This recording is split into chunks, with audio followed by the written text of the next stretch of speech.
మన తండ్రి కుమార పరిశుద్ధాత్మ దేవునికి వందనాలు స్తోత్రాలు చెల్లించుకుంటూ ఈ దినమందు పుట్టిన దినములు వివాహ దినములు జరుపుకుంటున్న బిడ్డలకు మా శుభాలు తెలియజేస్తున్నాము. దేవుడు మిమ్మల్ని మెండుగా దీవించాలని మా ప్రార్థన. ఇలాంటి పుట్టిన దినములు, ఇలాంటి వివాహ దినములు అనేకమైనవి జరుపుకుంటూ మీ జీవితంలో మీరు ఆశీర్వాదకరంగా జీవించాలని మేము ప్రార్థన చేస్తుంటాం. దేవుడు మిమ్మల్ని దీవించును గాక. దేవుడు ఈ దినం మనకిచ్చిన వాక్యము మొదటి సమూయేలు గ్రంథము 18వ అధ్యాయము 14-15 వచనాలు చదువుకుందాం. మరియు దావీదు సమస్త విషయములలో సుబుద్ధి కలిగి ప్రవర్తింపగా యెహోవా అతనికి తోడుగా నుండెను. దావీదు మిగుల సుబుద్ధి గలవాడై ప్రవర్తించుట సౌలు చూచి మరి అధికముగా అతనికి భయపడాను. ఇక్కడ మనకి సుబుద్ధి అనేటువంటి పదం మనకి వినిపిస్తుంది. 2 వచనాల్లోనూ 2 మార్లు సుబుద్ధి అనే మాట వినిపిస్తుంది. ఈ సుబుద్ధి ఉన్నవారు ఆశీర్వదింపబడతారని, ఈ సుబుద్ధి ఉన్నవారు దీవింపబడతారని, వర్ధిల్లుతారని మనం ఇక్కడ ఒక వ్యక్తిని బట్టి తెలుసుకోగలుగుతున్నాం. ఎవరు అంటే దావీదు. దావీదు సుబుద్ధి కలవాడు. ఎందుకని అంటే బాల్యం నుండి దేవుని యందు భయభక్తులు కలిగి పెరిగాడు. ఆ పశువుల కాపరు దగ్గర ఉన్నప్పుడే దేవునికి ఎంతో ఇష్టమైన బిడ్డగా ఎదిగాడు. దేవునిని స్తుతిస్తూ ప్రార్థిస్తూ ఎన్నో అంశాలలో దేవునికి సమీపంగా జీవిస్తూ ఎదిగాడు కనుక ఇతను సుబుద్ధి కలవాడు అని మనకు అర్థమవుతుంది. అలాగే ఇతను సుబుద్ధి గలవాడు కనుక దేవుడు ఇతన్ని బహుగా ప్రేమించెను అని కూడా వ్రాయబడి ఉంది.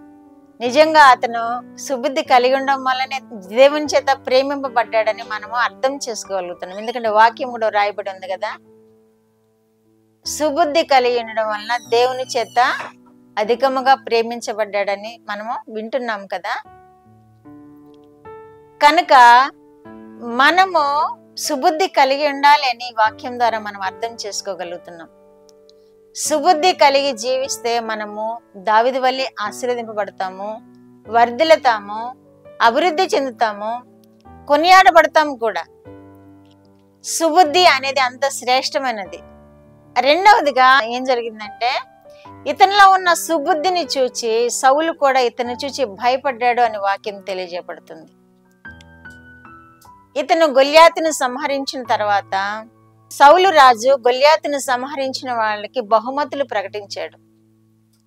ఆ బహుమతులు సొంతం చేసుకోవడానికని ప్రయత్నం చేస్తున్నాడు. అది కాకుండా సౌలు దగ్గరకు ఇతను గొల్యాతు తలను తీసుకొని వెళ్ళినప్పుడు, శిరస్సును ఖండించి తీసుకొని వెళ్ళినప్పుడు అతని క్షేమాలు విశేషాలు కనుక్కుంటాడు. సౌలు కనుక్కుని తన దగ్గర ఉంచుకుంటాడు ఆయన దావీదుని.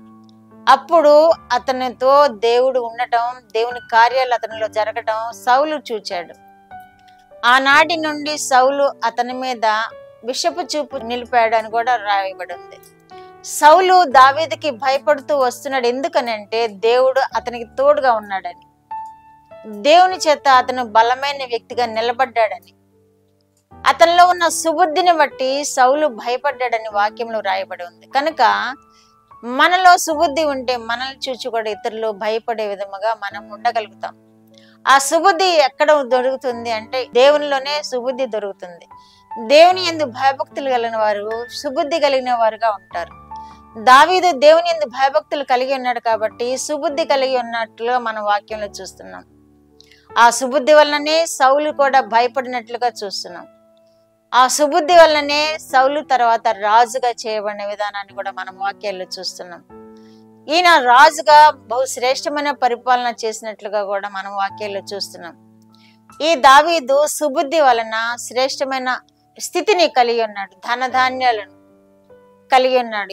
ఏ యుద్ధం చేసినా జయమే పొందాడు. ఎందుకంటే సుబుద్ధితోటి దేవుని సన్నిధిలో వెతికేవాడు దేవుణ్ణి.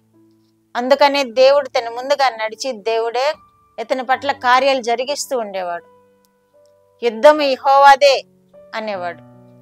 కనుక ఈ సుబుద్ధి మనల్ని ఎంత ఆశీర్వదింప చేస్తుందో, మనల్ని ఎంత దీవెనకరంగా ఉంచుతుందో దావీదు చేసిన కార్యాలను బట్టి, దావీదు పొందిన కృపలను బట్టి మనము కూడా జ్ఞాపకం చేసుకోగలుగుతున్నాము. కాబట్టి మనము కూడా అటువంటి సుబుద్ధి కలిగి ఉందాము, దేవుని చేత ఆశీర్వదింపబడదాం.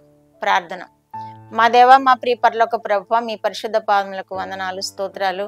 మా రక్షకుడైన యేసయ్య స్తోత్రాలు, పరిశుద్ధాత్మ దేవ స్తోత్రాలు. ఇచ్చిన వాక్యము కొరకు స్తోత్రాలు ప్రభువా. వినిచిన బిడ్డలకు కూడా మేము కూడా సుబుద్ధి కలిగి మీకు ఇష్టమైన బిడ్డలుగా జీవిస్తూ మీ చేత ఆశీర్వదింపబడి జయం వెంబడి జయము పొందుకునే కృప వినిచిన బిడ్డలందరికీ మాకు దయచేయమని, మీకు కృపాక్షేమములు బిడ్డలందరికీ దయచేయమని యేసుక్రీస్తు వారి పేరిట ఈ మనవులు మీ పాదముల యొద్ద వేడుకుంటున్నాను పరమ తండ్రి. ఆమేన్.